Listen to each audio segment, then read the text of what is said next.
Bonjour tout le monde, aujourd'hui je vais vous présenter la recette du tagine, ici à base de kufta, donc de viande hachée avec ses légumes. Je vous ai fait un petit visuel sympa dans le cas où vous recevriez des proches ou autres. Voilà, c'est une recette qui n'est pas compliquée et puis si vous me suivez jusqu'au bout, vous obtiendrez un résultat comme celui-ci avec une sauce bien épaisse et bien goûteuse.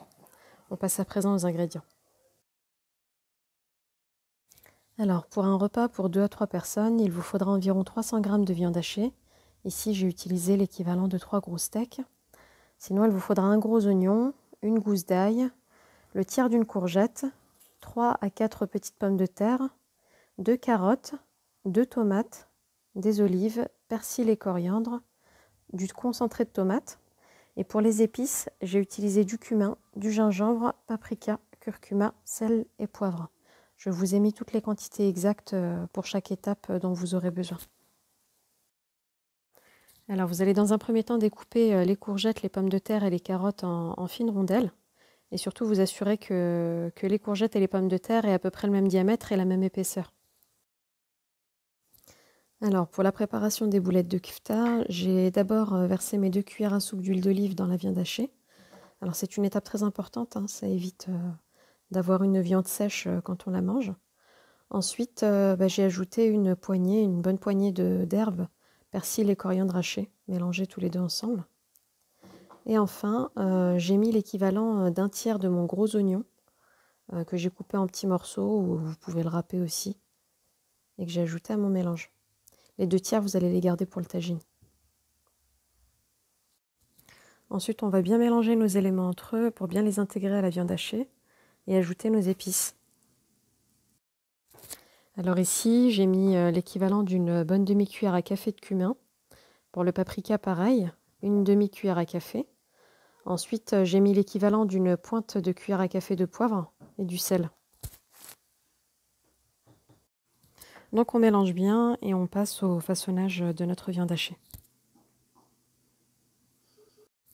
Alors pour donner la bonne taille à vos steaks, comme vous pouvez le voir, il suffit de prendre une rondelle de légumes, ici c'était de la courgette, pour lui donner la même taille. L'objectif final, c'est que les pommes de terre, les courgettes et la viande hachée aient exactement le même diamètre.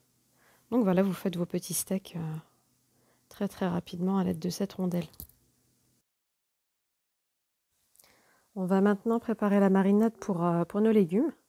Donc dans un saladier, on va mettre une cuillère à café de paprika.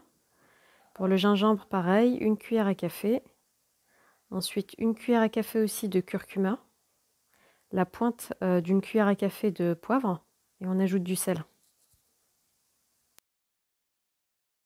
J'ai ajouté ensuite à mes épices l'équivalent de 120 ml d'eau. J'ai bien mélangé et j'ai ajouté la petite poignée d'herbes qui me restait de persil et coriandre. Ensuite, on ajoute nos courgettes. On mélange bien, on fait en sorte qu'elles s'imprègnent bien de la marinade. Dans un saladier, on les met de côté et on fait pareil avec les pommes de terre.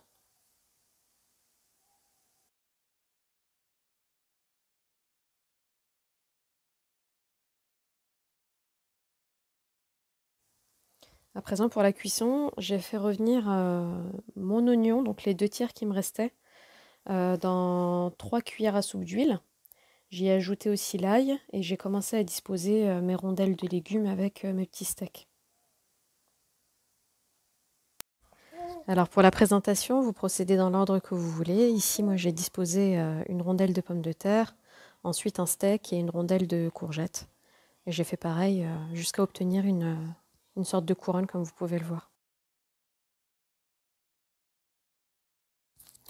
Ensuite, j'ai ajouté une tomate que j'avais coupée en petits dés, ainsi que 2 carottes que j'ai coupées en petites rondelles. Et j'ai ajouté par-dessus des herbes, toujours persil coriandre, pour donner du goût à la sauce.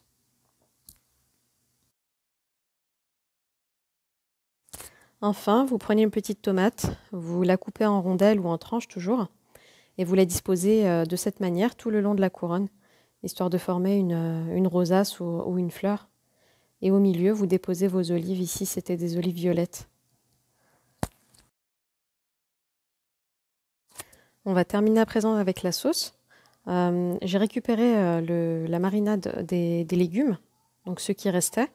Et j'y ai ajouté un peu moins d'une cuillère à café de concentré de tomate pour donner un petit goût, un peu d'acidité à la sauce.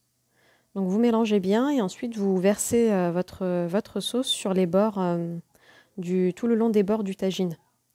Alors il y a deux choses. Si vous consommez directement, si vous mangez directement le tagine juste après cuisson, veillez à ne pas mettre trop de sauce parce que les légumes eux-mêmes contiennent de l'eau, à savoir les tomates, les oignons beaucoup et également les autres. Et si, comme moi, vous allez le manger un peu plus tard, sachez que même après cuisson, si les tagines restent fermées, la sauce continue de réduire. Donc après, c'est à vous de jauger en fonction de ce que vous comptez faire. Vous pouvez parsemer votre tagine avec des herbes par-dessus. Bon, vous l'aurez compris, j'en utilise beaucoup dans mes plats, que ce soit pour le visuel ou pour le goût, mais ça reste facultatif. Et ensuite, vous recouvrez, vous lancez une cuisson lente, c'est très important, et à feu doux, pour deux raisons. La première, c'est que voilà, c'est pour éviter de brûler votre plat. Et la seconde concerne le tagine pour éviter qu'il ne se fissure. Il résiste mal à la chaleur, donc placez bien l'indice en dessous, ou sinon veillez bien à réduire le feu au maximum. Et voilà le résultat final, donc notre tagine est prêt. Comme vous pouvez le voir, on a une sauce qui a bien réduit et bien épaissi. C'est vraiment très très bon. Je vous incite vivement à tester cette recette. Pour celles qui le feront, n'hésitez pas à nous faire un retour par commentaire. Et puis, si la recette vous a plu, n'hésitez pas à liker et à vous abonner si ce n'est pas encore le cas. Ça nous encouragera pour faire de nouvelles vidéos. Et puis, c'est ce qui permettra à notre chaîne de vivre. Donc voilà, je vous remercie encore et puis je vous dis à bientôt pour de nouvelles recettes.